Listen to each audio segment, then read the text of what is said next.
When I planned on taking a baby break, I planned on doing my 2 Tech Week podcasts last week and then scheduling my upcoming series. But then my husband reminded me I had the idea a while back to do this episode as the NHL playoffs were about to start. In this episode, I'll be talking about the history of the oldest trophy in professional sports, its origins and evolutions, and what the winners have since done with the trophy. I'm your host, Emily Prokop, with my husband, Mark, and this is the story behind the Stanley Cup.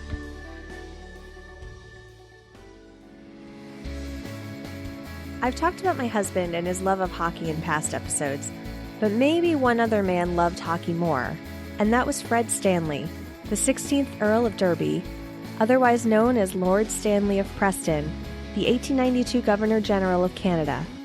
He and his family became obsessed with the sport of hockey after watching a game at the Montreal Winter Carnival in 1889. When he came across a silver bowl in London, he bought it for 10 guineas, which equated to $50 Canadian, and donated it as a trophy to the Canadian Amateur Hockey Association. It was intended to be given to the, quote, Championship Hockey Club of the Dominion of Canada, and the first team to ever receive the award was the Montreal Amateur Athletic Association in 1893.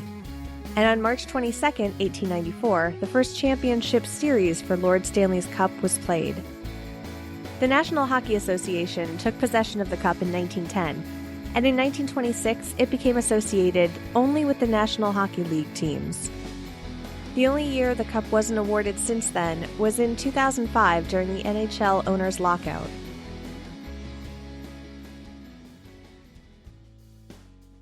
The Stanley Cup remains the oldest trophy in professional sports in North America, although the original cup donated by Lord Stanley was retired in 1962. But one thing to note about the Stanley Cup is, unlike other trophies in professional sports, it's not replaced every year. In fact, winning teams have their rosters and names of coaches and team staff engraved on the trophy every year. The bottom 5 rings of the lower bowl have names engraved of championship teams, and when the lower ring is full, it is replaced. The Montreal Canadiens have won it a record 23 times, 24 if you count their win in 1916, before the NHL's formation. They also hold the record for consecutive wins at 5 between 1956 and 1960. Because so many names have been engraved on the cup over the years, it was inevitable there would be a few mistakes along the way. The 1981 champions are misspelled as the New York Islanders, skipping that silent S toward the beginning. And the 1972 Bruins has Boston misspelled with Q's instead of O's. And it was the Toronto Maple Leafs who won the 1963 championship, not the Leafs. While most mistakes have stayed and add to the trophy's charm, when former Edmonton Oilers owner Peter Pocklington snuck his father's name onto the trophy and was found out, the name was covered with X's, which are still there. But what happens when a team wins the cup? Well, that's where the fun stories begin.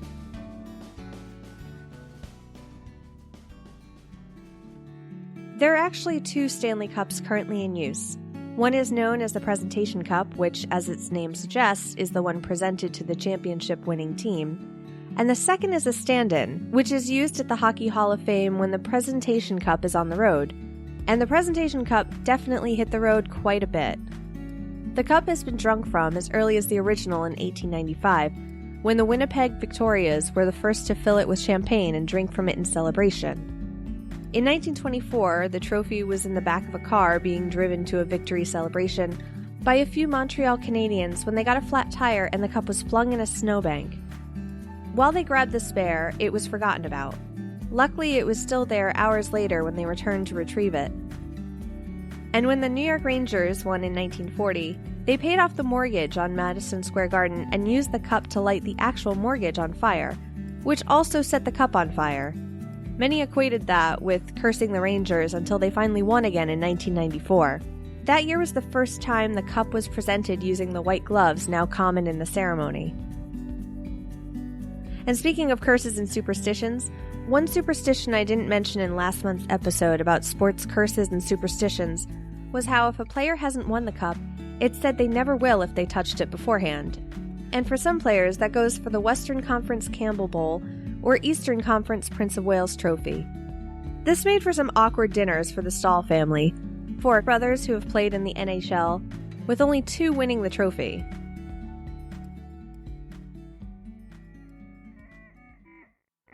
The Rangers win in 1994 was my big awakening as a hockey fan. I was 9 years old and just becoming a Rangers fan during that run. However, after that victory, the New York Rangers players did a lot of things with the cup that 9-year-old me would not be allowed to hear about. The most famous story about the Rangers' debauchery with hockey's holy grail is the captain, Mark Messier, bringing the cup to Scores, a legendary New York City strip club, where it took the stage among the dancers who incorporated it into their routines.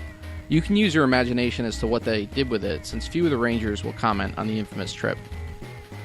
The Rangers managed to batter the cup quite a bit during their time with it, according to a Vice Sports article, which you can find in the show notes. They filled it with clams and oysters, let it fall out of a car trunk, ripped off the base after it froze to the ice during a team photo, and they even let Eddie Olczyk bring it to the Kentucky Derby so the winning horse could eat oats out of it.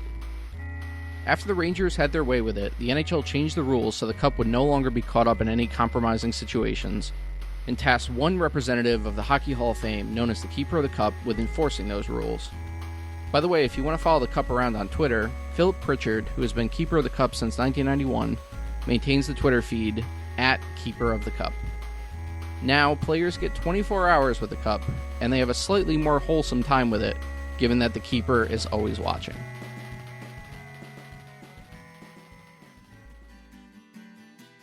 Thanks to my husband Mark for being a part of this episode, although given his love of hockey, I don't know if I had much of a choice in the matter.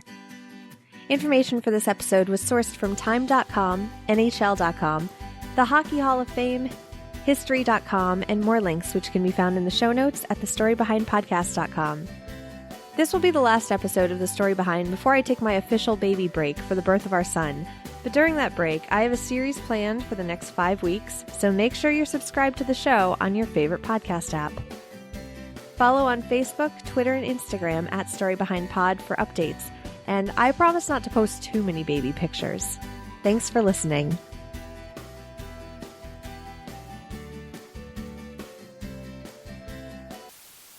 Well, that's where the fun stories...